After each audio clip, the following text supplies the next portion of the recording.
Hello বন্ধুরা, আজকে আমরা খুবই সিম্পল ওয়েতে আলু এবং চিকেনের কারি রেসিপি তৈরি করব এবং এর স্বাদটিও হবে একদম পারফেক্ট। তাহলে চলুন এই রকম পারফেক্ট আলু এবং চিকেনের কারি কি প্রসেসে তৈরি করে নেওয়া যায় দেখে নেওয়া যাক। এই রেসিপিটি তৈরি করার জন্য আলুগুলোকে সর্বপ্রথম ভেজে নিতে হবে। তাহলে আমরা কিছুটা পরিমাণ অয়েল দিয়ে নিয়েছি। অয়েলের মধ্যে এখানে লবণ এবং হলুদ গুঁড়ো পাউডার অ্যাড করে নেওয়া হয়েছে। অয়েলটি যখন পারফেক্টভাবে গরম হয়ে যাবে এমন তো অবস্থায় এর মধ্যে অ্যাড করে দেব আমরা আলুগুলো।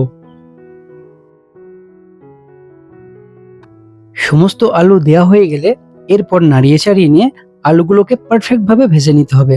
এখানে একটা কথা বলে রাখি, আলুগুলো 100% কুক করার প্রয়োজন নেই, 70 to 80% কুক করলেই এখানে হবে।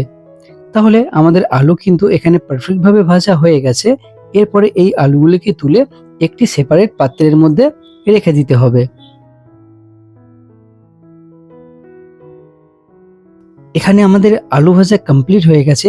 এই অবশিষ্ট যে অয়েলটি বেঁচে আছে এর মধ্যেই আমরা এই রেসিপিটি তৈরি করে নেব। তার জন্য এখানে একটি তেজপাতা, দুটি ছোট এলাচ, দারচিনি, লবঙ্গ এবং একটি জয়িত্রী এই অয়েলের মধ্যে অ্যাড করে নিতে হবে। যখন এর সমস্ত ফ্লেভার এই অয়েলের মধ্যে চলে আসবে এমন তো অবস্থায় পেঁয়াজ অ্যাড করে দিতে হবে। অবশ্যই পেঁয়াজের কোয়ান্টিটি একটু বেশি দেবেন। পেঁয়াজ দেওয়া হয়ে গেলে একটু নাড়াচাড়া করে নিয়ে গোল্ডেন টু ব্রাউন কালারের মধ্যে নিয়ে আসতে হবে। এখানে আমাদের পেঁয়াজের কালার পরিবর্তন হয়ে গেছে। এমন তো অবস্থায় আদা এবং রসুনের পেস্ট অ্যাড করতে হবে।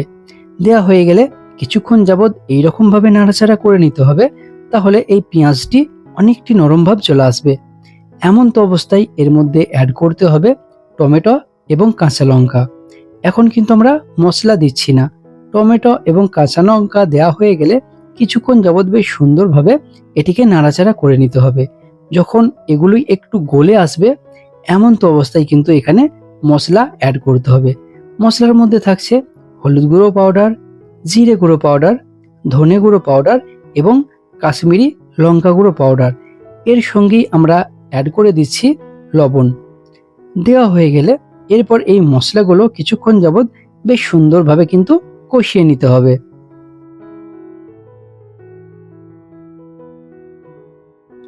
এখানে আমাদের মশলা পারফেক্ট রেডি হয়ে গেছে।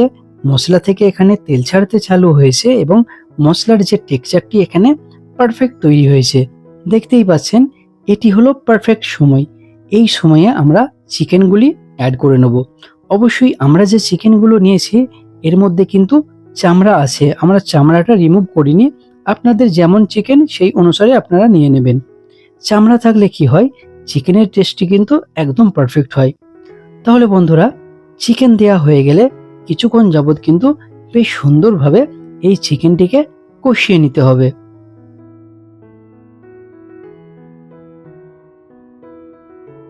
কিছুক্ষণ ভালোভাবে কষানো হয়ে গেলে এরপরে এটি ঢাকনা চাপা দিয়ে নিতে হবে। তাহলে চিকেনের মধ্যে যে জলটি আছে সেটি কিন্তু বের হয়ে আসবে। কিছুটা সময় পার হয়ে গেছে, এরপর ঢাকনাটি খুলে নেব। আর দেখতেই পাচ্ছেন আমাদের চিকেনের মধ্যে যে জলটি আছে সেটি কিন্তু বের হয়ে এসছে। এমন তো অবস্থায় কিছুক্ষণ যাবৎ আবারও একটু কষিয়ে নিতে হবে। কষিয়ে নিয়ে আবারও এটিকে ঢাকনা চাপা দিয়ে নিতে হবে। তাহলে চিকেনটি এখানে অনেকটা পরিমাণ কুকড হয়ে আসবে। এরপর ঢাকনাটি খুলে নেব এবং আমাদের চিকেনটি এখানে কিছুটা পরিমাণ কুকড হয়ে এসছে। এমন তো অবস্থায় আমরা যে আলুগুলো আগে থেকে ভেজে রেখেছিলাম সেই আলুগুলো এই সময়ে অ্যাড করে নিতে হবে।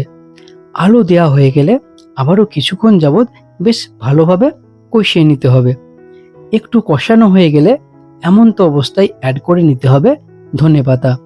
ধনেপাতা দেওয়া হয়ে গেলে আবার কিছুক্ষণ যাবৎ বেশ সুন্দরভাবে একটু কষিয়ে নিয়ে এটিকে ঢাকনা চাপা দিয়ে দিতে হবে।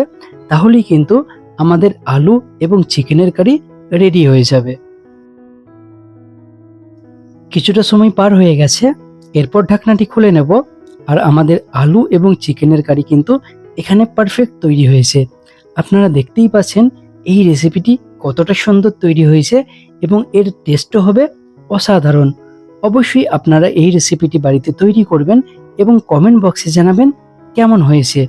আরও নতুন ভিডিও দেখার জন্য আয়াত কিচেন চ্যানেলটিকে সাবস্ক্রাইব করে নেবেন। Bye bye, take care.